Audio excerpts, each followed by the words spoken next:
It's kind of breaking my brain to watch Democrat strategies shift from when they go low, we go high to Republicans are a bunch of weird pedophiles in the span of like 3 weeks. Yeah, I mean, it's great. It's smart. It's fucking good. Ryan's brain is breaking because like it's good instincts and Democrats usually never do that. I said this since day one. I said going for the weird vote. Americans with children should face the consequences of the reality. This rhetoric is correct and will win over lots of people. Republicans have objectively become a weirdo party. They're super focused on random groups of people that aren't doing harm to anyone. They're too sweaty about it, too moralizing, too online. It cost them big wins in 2022. And I stand by that. When you were calling the months in advance, did you think Vance would be this bad? I said he was one of the worst picks he could have gone with. Yes. For all of the reasons that are in full display. I just didn't know how negatively people would respond to him. But yeah, no, this is precisely the reason why I said he's a horrible pick. A lot of people immediately go, oh, but like he's more competent than Trump. He's going to be scarier. It's like, no, dude, he was less popular in his state. Guys, when you're picking for a VP, why the do you go to a lock like Ohio? Ohio is a red lock at this point. Is no longer a swing state. For instance, Jazz Jennings can never have kids. Jazz Jennings also, and this probably part of your studies, can't actually feel any sexual feeling of any kind. Do you have any idea how weird this sounds right now? Like, why are you obsessing with a stranger's genital pleasure? That's so weird. That's so bizarre. That was very weird yourself. You guys are all weird. No. So I'm talking about adults who engage in activities, which is a large portion of the global economy, whether you like it or not. Sure. Sex sells, they say. And when I say this person will never have this ability, you go, how weird is that? It's weird for you to fixate on a stranger's genital pleasure. Yeah, dude, I've been riding this wave. I've been riding this wave for years. I'm so glad that this is becoming more prominent in terms of like how to deal with these freaks. Oh, it's so good. He's like, no, you're weird. It's normal to care about someone's genital pleasures. Go ahead, dude. Make that argument. Make that the most prominent display for your campaigning. The question I used to ask Republicans in the first couple of years of the Trump administration, the trans administration. See, I got trans on the mind. The first couple of years in the Trump administration, I would ask Republicans all the time. Back then, I used to debate them, right? Like on Discord. One of the questions I would ask them is like, have you seen tangible benefits to your life now that Trump is in office? Or do you still have the same old material problems? Did the pothole down the road get fixed? Did life become more affordable? Do you feel like you make more money now? No, none of those things changed. They just duped you into voting for them by bringing up this narrative. That's literally it. That's all they do.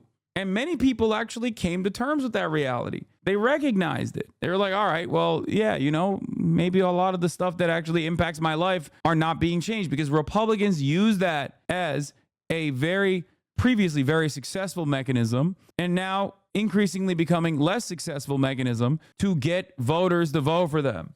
Like if you laser in on this shit, ironically enough, they could just take advantage of like the unaffordability crisis and Biden inflation, but they still can't stop themselves from leaning on this dumb shit. They cannot stop themselves from just being like, no, we got to eviscerate every trans people. It's like, it's 0.01% of the population, dude. What do you think you're going to do if you quote unquote deal with it? If you, in the words of Michael Knowles, eradicate transgenderism, what do you get in that situation? You get nothing. Your life didn't change. You just killed a bunch of trans people. Okay. Yeah, you got dead family members and a bunch of people who are upset. You just did something unimaginably cruel and unimaginably immoral, unimaginably violent, and you got no benefit. You're just doing harm for no reason. Very, very effective attack vector against Kamala Harris. Kamala Harris. Oh, they're going to do that. They're going to keep doing like the trans panic shit. Will now have to answer for the idea that that teachers in California are not allowed to tell parents when their kids are medically transitioning. So let's pretend you are a 6th grade teacher in Orange County, California, in Huntington Beach, California, and a kid begins to identify as Steve instead of Susie. As a 6th grade teacher in Huntington Beach, California, you are not allowed to call up the parent. You are not allowed to notify the parent. This is pure, unadulterated Marxism. That's not the law. The law is teachers can notify. They don't have to. Bro, I'm not going to lie. If the parent is oblivious to their children being trans, Like, they're bad parents. Like, what do you mean? State interference must occur here. No, it's like, it's supposed to be protective. Good luck explaining that to, like, obviously the broadest subsects of American population. You can't. But, like, what the fuck are we talking about? Did he say Marxism? Yeah, this is a fundamental plank of Marxism. This is pure, unadulterated Marxism. The destruction of the nuclear family as we know it, where parents are no longer even allowed to know that their kids are being called by different names, receiving medical treatments. Kamala Harris is in favor of this. Kamala Harris and her gang of California radicals and mobsters have been pushing for the state to have more power. Yeah, he said medically transition, which is impossible without parental consent and prior knowledge. Like, what are we talking about? How does he think this works? You think just one day, all of a sudden, you have Hunter Schafer, that's your daughter. Okay, one day you're like, what the f just happened? Is that how that works? Like a switch just flips and then boom, gender, Marxist gender, pure, unadulterated Marxist gender. President Trump exploited this and attacked it. And every Christian in the country, you better understand that if Kamala Harris becomes president, she will nationalize this California law and make it so that the state can kidnap your child under trans-related issues. Kamala Harris seeks to kidnap your child via the trans agenda. Bro, this is crazy. Charlie Kirk just said this unironically. This is from September 25th, 2020. This is 4 years ago. This song came out of one of my rants making fun of the Republicans. Kamala Harris wants to vaccinate your children in the ass to make them all autistic and homosexual. She's working with the deep state. Come. More like Kamala Harris. She wants to make you never come again. But not in a puritanical good Christian way, but in a weird, freak-like liberal kind of way. I made a joke about Republicans attacking Kamala Harris on this front 4 years ago. And now they are unironically doing it. That's awesome. This whole their weird argument from the Democrats is dumb and juvenile. This is a presidential election, not a high school prom queen contest. It's also a tad ironic coming from the party that preaches diversity and inclusion. Win on policy if you can, but cut the crap, please. No, you misunderstood. I said f your feelings. My feelings are very important and must be handled gently, like a tiny baby hummingbird. The second is another much discussed book. I'm sure you're familiar with it. It's called Genderqueer. Let me read an excerpt from that. Quote, I got a new strap-on harness today. I can't wait to put it on you. It will fit my favorite dildo perfectly. You're going to look so hot. I can't wait to have your cock in my mouth. I'm going to give you the blowjob of your life. Then I want you inside of me. I put some lube on and got him on his knees. And I began to slide into him from behind. I pulled out of him and kissed him while he masturbated. He asked me to turn over while he slipped a condom on himself. This was my ass, and I was struggling to imagine someone inside me. He got on top and slowly inserted himself into me. It was the worst pain I think I have ever felt in my life. Eventually, I felt a mix of pleasure with the pain. There are a litany of different artistic depictions of a multitude of different parts of the human condition, readily available in public libraries for anyone who wants to consume it. The idea that you would turn around and find these excerpts to read them out loud publicly in an attempt to try and justify banning books in general is insane. Public libraries, school libraries, who gives a straight up? I'll stand by that all day, every day. Making this a prominent, pivotal part of your campaigning is so insane to me. And yet, that's what the Republicans do. It's odd. Yeah, I mean, how many public libraries have Song of Ice and Fire on the shelves or 50 Shades? Exactly. 50 Shades of Grey. Or any, like Game of Thrones is the most popular HBO show of all time.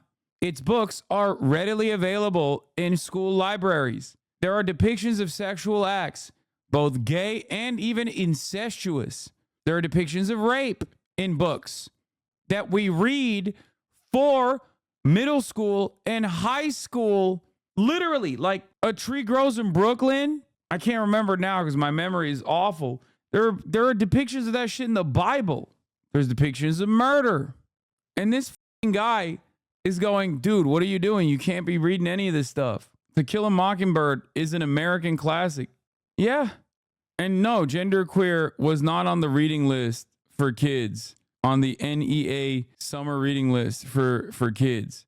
It's on the recommended reading list for educators, adults, so they understand gender and sexuality better. The National Education Association and Teachers Union recommended it to educators as summer reading, not to the kids. And this isn't the depiction that he's reading from anyway. But it is what it is, you know? People just set this narrative. Atlas Shrugged is mostly just 200 pages of people having sex businessly. This is their second Bible. But to focus on this other stuff just looks dumb. Well, what I was going to say, Neil, if I could finish my thought, when you look at the polls, fair or not, what the polls, the crosstabs show, is that those Americans who have an opinion of the vice president think that, number one, she's a bit of a ding-dong, and number two, that she is a member of the loon wing of the Democratic Party. She's a San Francisco that member Democrat. of the loon wing. Yeah. Mr. If you have a problem with the police, call a crackhead. Look, if you hate cops just because they're cops, the next time you get in trouble, call a crackhead. I'm John Kennedy, and I approve this message. The ding-dong and the loonies. Mr. Depictions of getting the ass and receiving a blowjob, read it out loud and did a softcore audiobook readout in Congress is over here being like, they're ding-dongs. So maybe you draw no distinction between a female candidate and a male one, then that's fair game. But that this could hurt you with female voters with these type of comments. Well, let me say it again. Sure. The vice president is a candidate for president of the United States. I don't care about her gender. Neil, maybe you do, but I don't. I don't care about her race. I care about her Then competence. why call her a ding-dong? And I'm telling you what the polling shows. I'm telling you what the polling shows. And it does. And I'll be glad to sit down with you and walk you through the polls. Please. I want to see the ding-dong poll, dude. We gotta see the ding-dong poll. You don't understand. I saw the polls. 98% of Americans say Kamala is a ding-dong. They were polled on it. Let me say it again. Senator, you keep bringing it back to my feelings. My feelings matter a little. All I'm telling you is if you think you can gain this November calling people names, I don't know how far that goes, left or right, but we'll see. It's still early, to your point. Your feelings seem to me like they matter to you a lot, Neil, and I'm trying to be objective here. Let me say it again. That's so funny to be like, I'm objectively calling her a ding dong and claiming that Americans are calling her objectively a ding dong. You can say it again, over and over again. Oh yeah, for those of you who missed it, Donald Trump had a beautiful moment this weekend at Turning Point Action Conference, casting a vision for 2024 and beyond. Let's hear what he had to say. I'm sure it was normal. And again, Christians, get out and vote. Just this time. You won't have to do it anymore. 4 more years, you know what? It'll be fixed. It'll be fine. I'm sorry, what? You won't have to do it anymore? 4 more years and what I'm sorry, what do you mean? What do you mean the last election? The funniest interpretation of those comments is that he's so narcissistic and knows he wouldn't be able to run for a 3rd term if he wins, and he doesn't give a about Republicans after he's done being president. So he's like, you don't have to vote ever again. I don't care. I don't think that's what he's saying. I think he's like, no, it's over. No more voting after that anyway. You don't have to worry about that at all. You won't have to vote anymore, my beautiful Christians. I love you, Christians. I'm a Christian. I love you. So he says I'm not Christian here, which I think is very odd. I think he was saying I'm a Christian, but like just God didn't let him say it. So it just came out like I'm not Christian. I feel like that's what happened because it just doesn't make sense.